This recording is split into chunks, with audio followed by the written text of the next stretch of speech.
हरे कृष्णा, जय हिंद, जय भारत। तो मैं आज बात करने वाली हूँ कल की जो 14 दिसंबर की एस्ट्रोमीट लुधियाना पंजाब में होने जा रही है।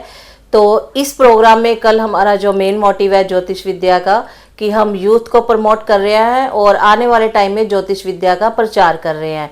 तो ये जो हमारी कल एस्ट्रोमीट होने जा रही है, ये पूरे भारत से अलग अलग स्टेट से और अलग अलग सिटी से जो हमारे ज्योतिषाचार्य आए हैं, हम उनके बारे में बात करेंगे। तो ऐसे ही आज हमारे बीच बड़े भाई पंडित गगन शुक्ला जी, जो कि फरीदाबाद से हैं, और ये कल वैदिक विद्या पे ही अपनी हमारे साथ जो इनका ज्ञान है, जो इनकी विद्या है, उसको साझा करेंगे। तो आज इनसे हम कुछ बातचीत करेंगे वैदिक शास्त्रों के लिए। तो नमस्कार साक्षी जी, धन्यवाद। कैसे हो आप? जी बढ़िया। सबसे पहले तो आपको बहुत बहुत बधाई हो एस्ट्रोमीट के लिए, और जो आज के समय में आप इस मॉडर्न टेक्नोलॉजी के टाइम पे यूथ को आगे लेकर के आने का काम कर रहे हो, उसके लिए भी बहुत बहुत धन्यवाद और बधाई हो। कल का जो हमारा टॉपिक रहेगा एस्ट्रोमीट का, उस पे मेरा जो नज़रिया है, जो मुझे लगता है कि इस पॉइंट पे सबसे ज़्यादा ध्यान देने की ज़रूरत है जी, वो मेरा जो कल का टॉपिक रहेगा वो लग्नेश पे होगा। लग्न और लग्नेश, कल मैं इस पे ही बात करूंगा, क्योंकि देखो लग्न सब कुछ कहता है जी, लग्नेश उससे दो चीजें बढ़ा के कहता है जी।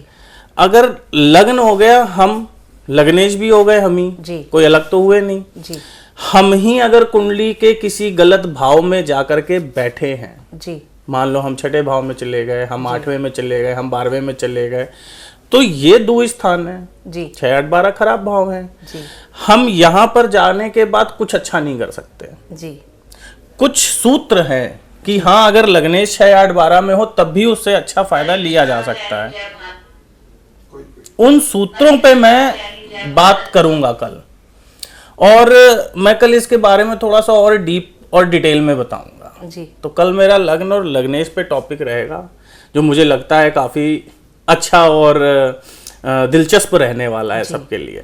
बहुत अच्छा टॉपिक है। दूसरा, मैं आपसे वैदिक विद्या से ही पूछना चाहूँगी कि आप वैदिक विद्या ज्योतिष शास्त्र को जो कर रहे हैं, तो जो लग्नेश और लगन की आप बात कर रहे हो, तो जैसे आपके पास जजमान मीन्स क्लाइंट आते होंगे, इसका क्या फ़ायदा है, क्या फल प्राप्त होता है, ये बताएंगे आप? देखिए, अगर कोई क्लाइंट हमारे पास आता है कि उसका कोई स्पेसिफिक सवाल है जी, कि हमारी अभी की सिचुएशन क्या है, या हमारे साथ ये चल रहा है, हमारे साथ ये दिक्कत है, तो वहां पे इसका रोल थोड़ा सा कम होता है। वहां पे करंट दशा, ग्रह दशा, गोचर, इन सारी चीजों का रोल ज्यादा होता है जी, लेकिन अगर कोई हमसे अपनी लाइफ का ओवरऑल पूछता है जी, कि क्या मेरा जीवन सच में संघर्ष में ही कटेगा, बहुत से लोग मिलते हैं, 25 साल के बच्चे कहते हैं मेरा जीवन पूरा संघर्ष में ही जा रहा है। जी, 50 साल के लोग भी कहते हैं कि पंडित जी, मैंने जीवन में सुख नहीं देखा। जी, क्यों नहीं देखा, क्या वजह थी? वो कैजुअल आते हैं, उनके कोई सवाल नहीं होते, वो बस अपनी जिंदगी के बारे में जानना चाहते हैं। जी। वहां पे ये चीज लग्न और लग्नेश का सबसे बड़ा रोल आता है बहुत अच्छे। कि अगर कोई अपने जीवन भर दुखी है, जी, देखो एक आता है समय, कोई अंतरदशा आई, ढैया आई, कोई मार्ग का स्वामी आया, कोई योगनी दशा खराब आई, तो एक समय आया, वो कुछ टाइम के लिए 2 साल 4 साल में कष्ट दे के चला गया। जी, एक होता है चलता ही जा रहा है, चलता ही जा रहा है, किसी किसी की उम्र बीत गई है, वो केवल दुख तकलीफ में ही है। जी, ऐसा क्यों? ग्रह दशा 18 साल, 16 साल, 19 साल, 20 साल, 8 साल की आती है और जाती है। जी। तो अगर किसी को 60 साल की उम्र में कोई ग्रह दशा तकलीफ दे रही है, तो वो 8 साल तक देनी चाहिए। बिल्कुल। मान लो कोई और ग्रह दशा आ गई है, अगली आ गई है, आपकी राहु की आ गई 18 साल की, जी। तो वो 18, 8, 26 साल दुख होने चाहिए।